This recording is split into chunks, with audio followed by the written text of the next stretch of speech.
Hello my dear student, welcome back my YouTube channel. आज की इस वीडियो में हम आपके लेकर आए हूँ क्लास 10th विज्ञान का वायरल प्रश्न पत्र। जो छात्र 2025 की परीक्षा देने जा रहे हैं और क्लास 10th में हैं, आपका 4 मार्च का आपका साइंस का पेपर लगा है। मैं साइंस का 4 मार्च का वायरल प्रश्न पत्र लेकर आया हूँ। इसी प्रकार से आपका 2025 का पेपर आने वाला है। पूरा मॉडल पेपर है, आपका फुल सोल्यूशन लेकर आया हूँ। इस पेपर से आपको पता चल जाएगा आपकी 70 मार्क्स में कितनी तैयारी हो चुकी है, यह भी पता चल जाएगा। और 20 बहुविकल्पी प्रश्न इस पेपर में है, वो भी मैं सॉल्व कराऊंगा। आपको कमेंट में बताना है कि 20 बहुविकल्पी में आपका कितना नंबर सही है, 16 सही, 17 सही, आपको कमेंट करके बताना है। मैं पूरा सोल्यूशन लेकर आया हूँ। तो चैनल पहली बार लाइक और चैनल को सब्सक्राइब जरूर कर लेना, क्योंकि इसके बाद मैं मैथ का वायरल प्रश्न पत्र लाने वाला हूँ। देखो यहाँ पर अनुक्रमांक और नाम आपको भरना होगा। पूरा पेपर PDF के रूप में 2025 का है, विज्ञान का है। और देखिए पूर्णांक कितने नंबर का, 70 नंबर का रहने वाला है। समय आपको 3 घंटे 15 मिनट आपको मिलेगा। और देखिए यहाँ पर कुछ निर्देशांक है, ये आपको निर्देश पढ़ लेना है। देखिए, प्रारंभ के 15 मिनट परीक्षार्थियों को प्रश्न पत्र पढ़ने के लिए निर्धारित है, यानी कि 15 मिनट आपको प्रश्न पत्र अच्छे से पढ़ लेना है। प्रश्न पत्र 2 खंड आ तथा खंड व में विभाजित है। खंड आ तथा खंड व 3 उपभागों में 1, 2, 3 में विभाजित है। प्रश्न पत्र के खंड आ में 20 बहुविकल्पी प्रश्न हैं, जो आपको ओमार शीट पर आपको करने हैं, अच्छे से आपको संलग्न करने हैं। खंड आ में बहुविकल्पी प्रश्न हेतु प्रत्येक प्रश्न के लिए 1 अंक निर्धारित है। कितना अंक? 1 अंक निर्धारित है। खंड व में वर्णात्मक प्रश्न है, प्रत्येक प्रश्न के सम्मुख अंक उनके सम्मुख निर्धारित हैं। इसलिए देखो मैं पूरा सोल्यूशन लेकर आया हूँ, इसको अच्छे से आपको पढ़ लेना है ताकि आपको कोई दिक्कत ना हो। देखिए खंड आ गया आपका बहुविकल्पी प्रश्न है, और भाग 1 बहुविकल्पी प्रश्न 20 रहने वाले हैं। आपको कमेंट करके बताना है कौन सा कितना सही हुआ। देखिए पहला प्रश्न आपका क्या कह रहा है, उत्तल दर्पण से प्रतिबिंब सदैव बनता है, यानी कि उत्तल दर्पण से प्रतिबिंब सदैव कहाँ पर बनता है, ये आपको बताना है। उत्तल दर्पण से प्रतिबिंब कहाँ पर बनता है? वक्रता केंद्र तथा फोकस के बीच, वक्रता केंद्र तथा अनंत के बीच, ध्रुव तथा फोकस के बीच, कहीं भी बन सकता है, वस्तु की स्थिति पर निर्भर करता है। ये आपका इसमें राइट आंसर क्या आ जाएगा? यदि आपकी अच्छी तैयारी होगी तो आप आसानी से टिक लगा लोगे। तो इसका right answer option number C वाला हो जाएगा, ध्रुव तथा फोकस के बीच उत्तल दर्पण द्वारा प्रतिबिंब सदैव बनता है। अगला प्रश्न करता हूं, प्रश्न क्या आपका दूसरा कह रहा कि जब प्रकाश किरणें एक माध्यम से दूसरे माध्यम में जाने पर अविलंब से दूर हटती हैं तो वह क्या होता है, आगे क्या होता है, ये आपको बताना। देखो जब प्रकाश मान लो ये है, इस प्रकार से ये प्रकाश आया और एक माध्यम से दूसरे माध्यम में जाता है, तो ये क्या होता है? विरल माध्यम से। देखो जैसे कि आपका प्रकाश इस प्रकार से आया, यहाँ पर अब उठेगा, तो क्यों उठेगा? क्योंकि ये विरल माध्यम से सघन माध्यम से विरल माध्यम में जाएगा, वो अपने मार्ग से दूर हटता चला जाएगा। क्या होगा? ऐसे आएगा, फिर ये दूर हटता क्यों चला जाएगा? क्योंकि यह विरल माध्यम से सघन माध्यम से विरल माध्यम में जाता है। यानी इसका राइट आंसर क्या हो जाएगा? क्योंकि सघन माध्यम से विरल माध्यम में जाती है। तो इसका राइट आंसर ऑप्शन ए वाला ही करेक्ट हो जाएगा। प्रश्न संख्या आपका तीसरा कह रहा है कि एक उत्तल लेंस की फोकस दूरी 15 सेंटीमीटर, यानी कि एफ कितना दिया है आपका 15। फोकस दूरी तो ये प्लस का रहेगा क्योंकि उत्तल लेंस है, और इससे 30 सेंटीमीटर दूर स्थित वस्तु का प्रतिबिंब बनेगा। यानी कि आपको व्यू दिया, यू क्या दिया? माइनस का कितना दिया है? 30 दिया है। आपको यहाँ पर बताना है वस्तु का वी बताना है। वी आपकी प्लस क्या रहने वाली है, अब इसको आप ज्ञात करके बताना है। तो आपको लेंस सूत्र लगा देना, सिर्फ लेंस सूत्र लगाओगे तो इसका राइट आंसर क्या हो जाएगा? आपको अगर पढ़ोगे तो आसानी से लगा लोगे। इसका right answer option number D वाला करेक्ट होगा। 15 सेंटीमीटर पर वस्तु की और आभासिता सीधा वस्तु के आकार का बनेगा। ऑप्शन नंबर डी वाला राइट हो जाएगा। इसको आपको उसी लेंस सूत्र पर लगा देना, इसको आंसर आ जाएगा। अगला प्रश्न पढ़ता हूँ, प्रश्न संख्या का चौथा कह रहा है जब श्वेत प्रकाश एक प्रिज्म से गुजरता है तो निर्गत प्रकाश में प्रिज्म के आधार से दूरस्थ प्रकाश का रंग होता है। तो आपको पता है जब श्वेत प्रकाश को एक प्रिज्म से गुजरा जाता है तो बैंगनी रंग का विचलन सबसे ज़्यादा होता है, यानी कि सबसे दूर हटती है, और लाल रंग का विचलन सबसे कम होता है, वो पास ही रहता है। विवेगोर सूत्र से भी जानते हो। तो यानी कि प्रश्न आपका क्या कह रहा है, जब श्वेत प्रकाश एक प्रिज्म से गुजरता है तो निर्गत प्रकाश में प्रिज्म के आधार से दूरस्थ का प्रकाश रंग होता है। यानी कि जो आपका प्रिज्म होता है इस प्रकार से, अब ये जैसे कि यहाँ पर ये किरणाई यहाँ से टकराकर फिर ये क्या हुई, कई भागों में 9 भागों 7 भागों में जो है वो विभाजित हो जाती है। तो आपको पता है विवगोर कि यानी कि वी ये क्या? वायलेट यानी वेगनी का विचलन क्या हुआ? सबसे अधिक हुआ, और रेड का विचलन सबसे कम हुआ। किसका? रेड का विचलन सबसे कम हुआ। तो यानी ऑप्शन नंबर क्या हो जाएगा? ऑप्शन नंबर डी वाला करेक्ट हो जाएगा। अगला बैंगनी आ जाएगा। अगला प्रश्न कह रहा है कि एम्पियर सेकंड किसका मात्रक है। यहाँ पर आपको बताना एम्पियर सेकंड किसका मात्रक है। विद्युत ऊर्जा का, विद्युत वाहक बल का, आवेश का, विद्युत धारा का। देखो मैं पूरा सोल्यूशन लेकर आया हूँ, तो वीडियो को लास्ट तक देखना और चैनल पहली बार लाइक, चैनल को सब्सक्राइब जरूर करके रख लेना। देखिए अगला प्रश्न आपका क्या कह रहा है कि एम्पियर सेकंड किसका मात्रक, तो आवेश का, ऑप्शन नंबर सी वाला आ जाएगा। एम्पियर सेकंड किसका मात्रक, ये आपको ध्यान रखना, वेरी वेरी मोस्ट इंपॉर्टेंट है, आवेश का है। प्रश्न संख्या आपका छठा कह रहा है निम्न में से किस माध्यम में प्रकाश की चाल न्यूनतम होती है। मतलब निम्न में किस माध्यम में प्रकाश की चाल न्यूनतम होती है, आपको ये करके बताना है। हीरा में, कांच में, जल में, केरोसिन में, चुंबक किस में। आपको इसको राइट आंसर क्या हो जाएगा। देखो निम्न में किस माध्यम में प्रकाश की चाल न्यूनतम, तो सबसे ज़्यादा अपर्तनांक किसका होता है, सबसे ज़्यादा अपर्तनांक किसका होता है, हीरे का होता है। तो चाल सबसे कम जाएगा, क्यों, क्योंकि ये हीरा इस प्रकार से होता है आपका ना, इस प्रकार से, तो ये इसमें क्या होगा, प्रकाश आएगा तो ये विचलित हो जाता है ना, विक्षेपण हो जाता है इसका, है इधर उधर भागने लगता है, तो इसका क्या होता है, प्रकाश की किरणें स्लो स्लो जाने लगती है, पार होती हैं। इसलिए ऑप्शन नंबर ए वाला ही करेक्ट हो जाएगा। प्रश्न संख्या आपका सातवां कह रहा कि चुंबकीय क्षेत्र की तीव्रता का मात्रक है। चुंबकीय क्षेत्र तीव्रता का मात्रक है, तो इसका राइट आंसर आपको बताना क्या हो जाएगा। इसका right answer option number D वाला हो जाएगा, न्यूटन प्रति एम्पियर मीटर होता है। चुंबकीय क्षेत्र की तीव्रता का मात्रक न्यूटन प्रति एम्पियर मीटर होता है। तो आपको पता चल रहा कैसे क्वेश्चन आते हैं। अब भाग 2 यानी कि केमिस्ट्री यानी कि रसायन विज्ञान से आपका भाग वैकल्पिक प्रश्न आते हैं, वो देख लीजिए। देखिए कह रहा है कि शुद्ध जल का पीएच मान है, आपको बताना शुद्ध जल का पीएच मान है 0, 7, 8, 4। तो आपको पता है शुद्ध जल का पीएच मान कितना होता है, 7 होता है। बहुत सरल क्वेश्चन है, शुद्ध जल का पीएच मान 7 होता है। प्रश्न संख्या 9 कह रहा कि एंटीमनी है धातु, उपधातु, मिश्र अधातु, मिश्र धातु। तो क्या पता है, आपको पता है ना एंटीमनी क्या है, उपधातु। ऑप्शन नंबर बी वाला राइट हो जाएगा। प्रश्न संख्या आपका अगला कह रहा है कि एस्टल्डिहाइड का आईयूपीएसी नाम है। मैंने आईयूपीएसी बता चुका हूँ, वीडियो बना दिया है। यदि आप कमेंट करोगे तो मैं आईयूपीएसी बहुत ट्रिक के साथ बता दूंगा। देखिए आपको बताना इसमें एस्टल्डिहाइड का आईयूपीएसी नाम है, आईयूपीएसी बताना है। एथेनॉल है, एथेनॉल, एथीन, एथिलाइन।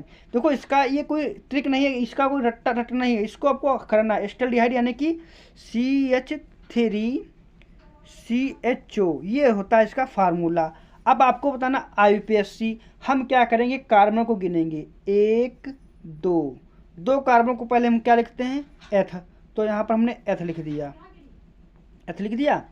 अब इसमें जुड़ता क्या है, CHO समूह है, अल या नल जोड़ देते हैं, तो हम यहाँ पर नल जोड़ दिया। आपका क्या बन गया, एथेनल। क्या बन जाएगा, एथेनल। तो यानी इसका राइट आंसर क्या हो जाएगा, एथेनल। कौन, ऑप्शन नंबर बी वाला राइट हो जाएगा। एस्टल्डिहाइड का सूत्र एथेनल हो जाएगा। प्रश्न संख्या आपका 11 के कार्बन परमाणु की संयोजकता होती है, ये आपको बताना। देखो कार्बन का परमाणु क्रमांक कितना होता है, 6 होता है। अब इसका हम इलेक्ट्रॉनिक विन्यास करेंगे तो 2,4 होगा।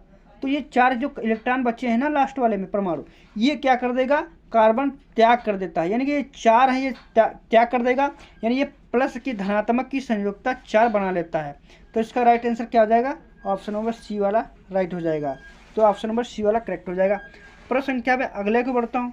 अम्लगम होते हैं, ये आपको बताना है। अम्लगम होते हैं उपधातु, मिश्र धातु, यौगिक, विषमांगी मिश्रण। तो अम्लगम क्या होते हैं, आपको पता है, विषमांगी मिश्रण होते हैं अम्लगम।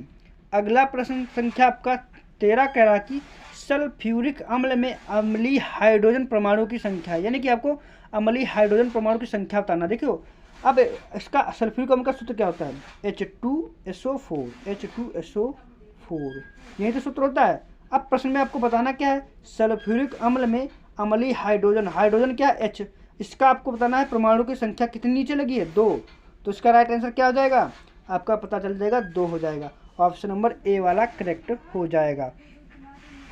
प्रश्न संख्या भाग 3 है, ये किसका, जीव विज्ञान के भी बहुविकल्पी प्रश्न आते हैं, तो ये भी मैं सॉल्व करवाता हूँ। देखिए प्रश्न कह रहा कि कोशिकीय प्रक्रम में ऊर्जा मुद्रा है, माइटोकॉन्ड्रिया, ATP, पाइवराइट, ग्लूकोज। तो आपको पता है कोशिका क्रम यानी कि ऊर्जा के सिक्के किन्हें कहा जाता है, ATP को, जो माइटोकॉन्ड्रिया के अंदर पाए जाते हैं, ATP ऊर्जा के सिक्के कहलाते हैं। ऑप्शन नंबर बी वाला राइट हो जाएगा। प्रश्न संख्या आपका 15 कह रहा कि पित्तरस का स्राव होता है पित्ताशय से, यकृत से, अग्नाशय से, अमाशय से। तो पित्तरस का स्राव कहाँ होता है, यकृत। ऑप्शन नंबर बी वाला राइट हो जाएगा। प्रश्न संख्या आपका 16 कह रहा कि पराग कोश में होते हैं। पराग कोश में क्या होते हैं? बाह्य दल, बीजांड, अंडाशय, परागकण। तो आपको पता है पराग कोश में क्या होते हैं? परागकण। ऑप्शन नंबर डी वाला राइट हो जाएगा। प्रश्न संख्या आपका 17 कह रहा कि पत्तियों पर कलियां विकसित होती हैं। पुदीना में इनमें से कोई नहीं, आलू में, ब्रायोफिल्म में। तो पत्तियों पर कलियां किस विकसित होती है? किसमें विकसित होती हैं? बायोफिल्म में। ऑप्शन नंबर क्या हो जाएगा? ऑप्शन नंबर डी वाला राइट हो जाएगा। प्रश्न संख्या आपका 18 कह रहा कि एक लिंगी फूल का उदाहरण है। पपीते का फूल, गुलाब का फूल, सरसों का फूल, आम का फूल। तो इसका राइट आंसर क्या हो जाएगा? ऑप्शन नंबर ए वाला हो जाएगा, पपीते का फूल एक लिंगी फूल का उदाहरण है। 19वां प्रश्न कह रहा है कि एक स्वस्थ मनुष्य में समान रक्तदाब होता है। 140/80, 120/80, 165/100 या 125/115। तो इसका राइट आंसर क्या हो जाएगा? याद करना वेरी इंपॉर्टेंट है, 120/80 होता है। बहुविकल्पी प्रश्न का लास्ट प्रश्न आपका कह रहा है कि मनुष्य में वक्र एक तंत्र का भाग है जो संबंधित है। वक्र किससे संबंधित? पोषण से, श्वसन से, उत्सर्जन से, परिवहन से। आपको पता है वक्र किससे संबंधित है? उत्सर्जन से। ऑप्शन नंबर सी वाला राइट हो जाएगा। अब आपका आ गया वर्णात्मक प्रश्न। तो फुल सोल्यूशन लेकर आया हूँ। तो एक बार दोस्तों के पास शेयर और चैनल पर पहली बार लाइक और चैनल को सब्सक्राइब जरूर कर लेना। आपका भाग 1 कह रहा कि वर्णात्मक प्रश्न। वर्णात्मक प्रश्न आपका कितना रहने वाला? 50 मार्क्स का रहना है। ये सारे आपको क्वेश्चन को नोट कर लेना है। नोट करके आपको उनको अच्छे से लगाना है ताकि आपको पता चल सके आप क्वेश्चन लगा लेते हो या नहीं। प्रश्न आपका पहला कह रहा कि एक उत्तल दर्पण से 20 सेंटीमीटर दूर रखी वस्तु का प्रतिबिंब सदैव लंबाई का आधा बनता है। अब प्रश्न को इसमें ज्ञात करना है दर्पण से प्रतिबिंब की दूरी तथा दर्पण की फोकस दूरी ज्ञात कीजिए। यानी कि वी ज्ञात करना है और एफ ज्ञात करना है। तो आपको पता है ये आपको इसको लगाना है। ये आपको पहले अच्छे से आपको आवर्धन से आपको इसको ज्ञात करना है। उसके बाद आपको वी और एफ ज्ञात करना है। तो आपको पता चल जाएगा ना, तो आसानी से लगा लोगे। देखो आवर्धन के सूत्र से आप लगाओगे ना तो आसानी से लग जाएगा हाइट से। तो आसानी से वी आपका ज्ञात हो जाएगा। वी जब ज्ञात हो जाएगा तो यू दिया है तो एफ वी आप आसानी से निकाल लोगे।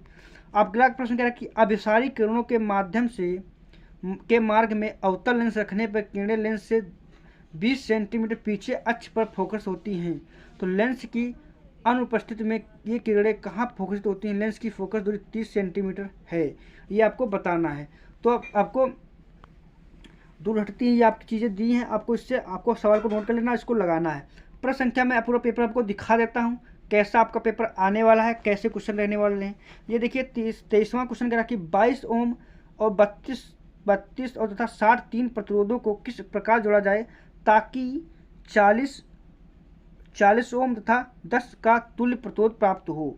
यानी कि आपको क्या करना है, ये तीन जो हैं आपको श्रेणी क्रम में जोड़ें या पहले आपको किस क्रम में जोड़ना है, श्रेणी क्रम या पास क्रम में, इनको किस प्रकार से जोड़ें कि आपका तुल्य प्रतिरोध कितना है 40 आए।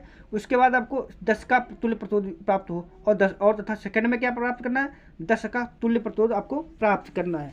तो किस श्रेणी में आपको जोड़ा जाए तो ये आपको बताना है। तो सवाल बहुत सरल है, आपको इसको एक बार लगाना ताकि आपको आसानी से लगा सको। प्रश्न संख्या आपका अगला कह रहा है कि 24वां घरेलू विद्युत वितरण में प्रयुक्त तारों के नाम, कार्य तथा आवरण के रंग को लिखिए। अथवा मौका है। अथवा का मतलब ये होता है कि आपको अगर ऊपर वाला नहीं प्रश्न आता है तो नीचे वाला भी कर सकते हो, दो में से आपको एक करना होता है। तो नीचे वाला भी सरल, ऊपर वाला भी सरल। धारावाही चालक के कारण उत्पन्न चुंबकीय क्षेत्र किन किन कारकों को निर्भर करता है? चुंबकीय क्षेत्र की तीव्रता ज्ञात करने के लिए निम्न का नाम लिखकर उसे स्पष्ट कीजिए। तो इस प्रकार से ये आपका फिजिक्स का हो गया। अब यहाँ पे मैं केमिस्ट्री को आपको कराने वाला हूँ। देखिए भाग 2 में क्या है, निम्नलिखित यौगिकों के संरचनात्मक सूत्र लिखिए। 4 नंबर आपको मिलने वाले हैं, 4 एक नंबर के हैं। इनको संरचनात्मक सूत्र कब कर पाओगे? जब आप इनका क्या करोगे, इनका आपका अणुसूत्र लिखोगे। एथेनोइक अम्ल यानी कि CH3COOH। इस प्रकार से जब लिख पाओगे तभी कर पाओगे। तो ये चारों आपको करना अच्छे से। इसके बाद देखो 26वां प्रश्न कह रहा है कि विद्युत रासायनिक श्रेणी को स्पष्ट कीजिए और इसके 2 अनुप्रयोग लिखिए। विद्युत रासायनिक श्रेणी को स्पष्ट कीजिए। तो ये बहुत सरल है, आपको करना अच्छे से। मैं आपको पूरा पेपर दिखाता हूँ। मिश्र धातु किसे कहते हैं और उनके 2 उपयोग, उनके नाम उपयोग आपको लिखना है। निम्नलिखित के IUPAC आपको लिखना बहुत सरल। देखिए IUPAC इनको भी अच्छे से आपको कर लेना है। IUPAC का वीडियो बना दिया, वीडियो आपको चाहिए तो आपको डिस्काउंट मिल जाएगी, जाकर वहाँ पर देख सकते हो। और देखिए कार्बन की संयुक्ता पर एक टिप्पणी लिखना आपको है, 4 नंबर आपका मिलेगा। इसके बाद देखिए बेंजोइक पाउडर, खाने का सोडा, रासायनिक नाम, अड़सूत्र, गुड़। ये देखो आपका दूसरे चैप्टर से है, इस चैप्टर से एक तो प्रश्न आपका उपयोग गुण और रासायनिक समीकरण आपका जरूर पूछेगा। अथवा भी मौका है, अगर ऊपर नहीं कर पा रहे हो, ऊपर वाला जो प्रश्न आपका दिया यहाँ से देख मैं आपको बता देता हूँ। देखिए ये 27वां प्रश्न अगर नहीं कर पा रहे ऊपर वाला, ये इतने सारे क्वेश्चन, अथवा मौका नीचे वाला भी कर सकते हो। ये आपकी अभिक्रिया दी है, 2 में से 1 करना। अथवा का मतलब नीचे वाला करो, नहीं कर पाते हो तो ऊपर वाला कर सकते हो, 2 में से 1 करना आपको है। इसके बाद उपभाग 3 आ गया, एक तंत्रिका कोशिका निर्माण कोशिका की संरचना का नामांकित चित्र बनाइए तथा इसके कार्यों का वर्णन करना आपको। लिंग गुणसूत्र से आप क्या समझते हैं, मानव में लिंग निर्धारण को प्रक्रिया को समझाइए। 2+2 4, 2+2 4 नंबर आपको मिलने वाले हैं। इसके बाद देखिए आगे आपका दिया उत्पादक तथा उपभोक्ता में 4 अंतर लिखिए। आपको कितना नंबर, 4 नंबर मिलने वाला है। आपको जो अच्छा लगे उसमें से 1 करना है। एक दूसरा क्वेश्चन कह रहा है मानव हृदय की अनुदैर्ध्य काट पर का नामांकित चित्र की सहायता से मानव हृदय का संरचना का वर्णन करना। अथवा का मौका मानव के मानव जनतंत्र का सचित्र वर्णन कीजिए। तो जो आपको सरल लगे उसमें से करना। मैंने पूरा बता दिया आपको कैसे क्वेश्चन आने हैं, आपको हल करना है।